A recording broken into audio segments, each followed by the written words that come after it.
Welcome to our review of Grayson Highlands State Park, and this is Lazy RV Cooking.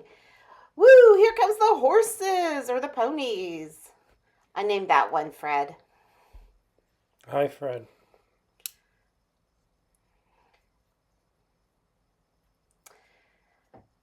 So Grayson Highlands State Park is in Virginia. Do you remember the town? No, Southwestern. It's in southwestern Virginia. And this particular state park has really lovely campsites, beautiful views, and is great if you are looking to tent camp during the fall or early spring. However, the sites are, well, small. Some of them. If you have a big camper like we do. The site, there was plenty of room. The road getting there was another story. So as you see, they have a little information center and they have water. The group camps are behind there. So that's kind of where the water spigot is. Somebody was nice and shut it off because that one was leaking. Up ahead, you'll see the rules and the rates. I'm kind of wondering if the rate sign is a thing of bygone era because now you have reservations, or at least most of them are. Maybe they have some that aren't.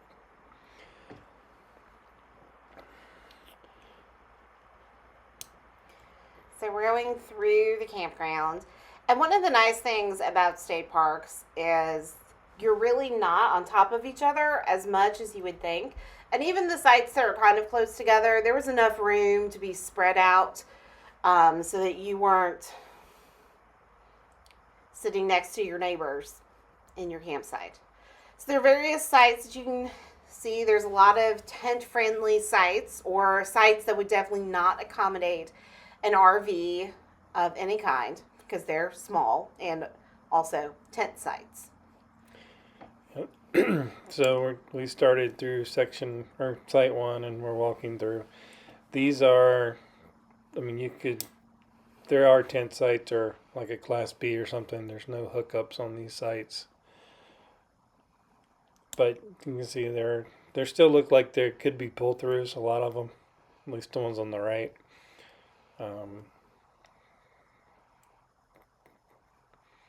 But yeah, there's a nice tent pad, picnic tables, fire pit at all the sites. And when we were in this particular state park, it was about peak season or a little after peak season, so you can see all the beautiful leaves are still there. It was very cold at night, so one of the things to remember about this campground is that the elevation is really, really high for the eastern side of the United States.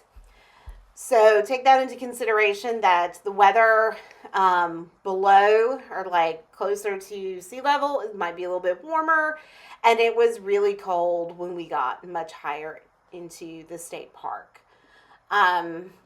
We also did some of the hiking trails. That's where we saw the ponies. There was a lot of places to hike, lots of different levels of trails. Some were a little easier, some were definitely more difficult. But even if you just wanted to walk around the campground, there are still spectacular views from just going around and looking at the trees. And even some of the campsites have really lovely views out over the mountains. And that's Dante Boy getting very excited. See, his tail just wags. He is a blue tick beagle. He is our best beagle boy. He enjoys his walks, his treats, and going camping.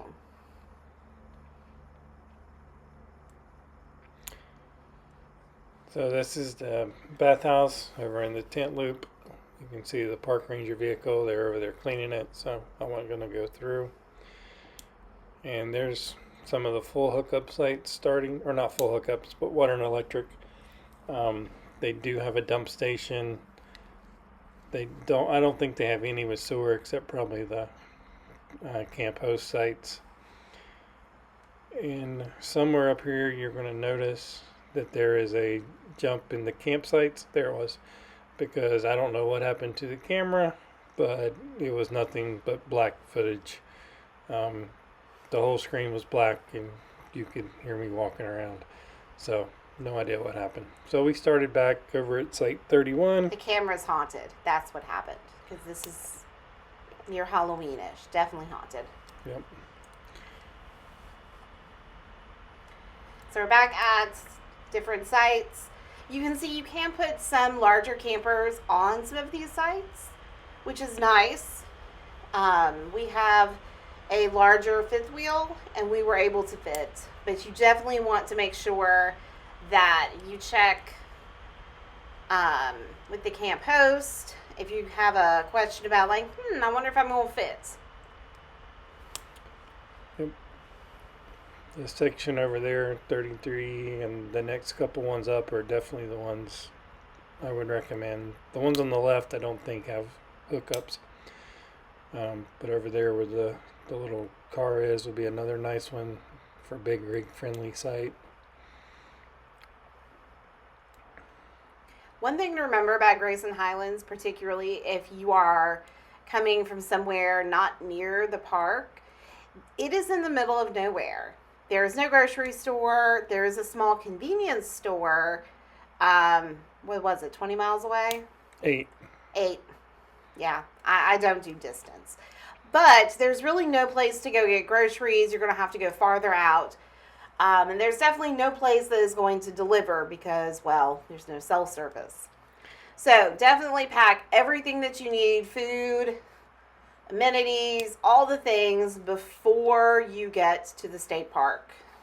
And even though it's 8 miles, it's more like 20-30 minutes because it's such a curvy mountain road.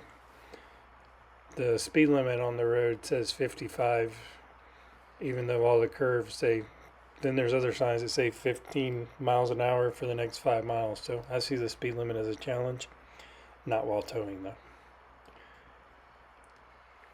And that's really important to remember when you're looking for state parks and places to visit. Definitely do a Google search of what's around. If you know you might need groceries or you might want to go out to eat. This is a few of the things that, you want to consider when you go to these different campgrounds. This campground is lovely. We did not actually need to go out to eat because we brought all of our stuff and we cooked. Because we're the Lazy RV cooking channel, so obviously we're going to do some cooking. They do have yurts, if you are so interested in a yurt. I don't think the yurts have bathrooms. No, I don't think they did. They also can have pets in them. Yeah. And with our 3 dogs, as you can see, Dante is leading the way down the trail to all the different campsites so you can see them. He's very excited to show you all the different sites at Grayson Highlands. He loves going camping with us. He loves leading the way and being a big, big boy and a great spokesbeagle for camping. As we climb up the hill here, there's a break in the campsites because it's, who wants to put their tent or camper on the side of a hill? There's more yurts over to the right, which look like a combination of a tent and a cabin. I think they have beds, and that's about it. Maybe more. I don't know. I haven't looked into them. But definitely worth checking out, even if you don't have a tent or an RV. That there is somewhere you could stay, too. Yeah, the weekend we were there, as you noticed, like Sarah said earlier, it was pretty close to peak season. So you can see there's still a lot changed. And this was filmed on Sunday morning after a lot of people had already left. So, but all the sites were filled while we were there, or at least 95% of them anyway. I didn't see many empty ones. And this particular state park does stay booked, so you definitely want to book way in advance. Because it's not a big state park, but it's definitely one worth visiting. It's big in area, few in campsites. There you go. It also backs up to the Appalachian Trail, so you have a lot of people that use it to start hiking on the AT. And you can also, if you're a backpack camper, there are different places that you can hike into campsites. So there's something really for any type of camper that you want to be. So that Site 61 there, I think that's what that said, was also a nice one for a big rig. That Class A in front of us there was on it. So you can see it's got, good room. The next couple down did.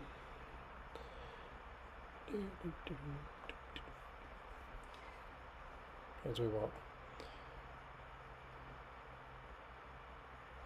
And these sites right through here also have a good view over the mountain, or off the side of the mountain. I think you'll get a shot of one of them coming up soon. We can see the view off the side.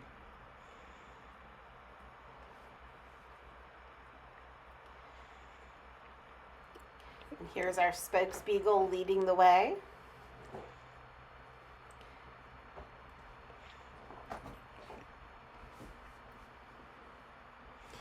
There's your little view there of.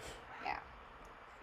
This one, I think, Site 67, I think did have the best view from the back of the campsite there. Yeah, you could, if you had a window at the back of your camper, you could definitely see out over the mountains. It'd be really pretty. There's us on 69. Now, the ones on the left here with the big field, it was really windy, and I did see several tents kind of fly away. So make sure you do stake them down if you're camping there. But this is Grayson Highlands State Park in Virginia, and it was a wonderful place to camp. We will definitely be going back. Just a few more sites here. Again, if you like these videos and like to see more, please like and subscribe to our channel, and let us know that you like them in the comments. We also have a Facebook page, an Instagram, and a store for merchandise at lazyrv.com. lazyrvcooking.com, not lazyrv.com. Thanks for watching. Please subscribe to our YouTube channel.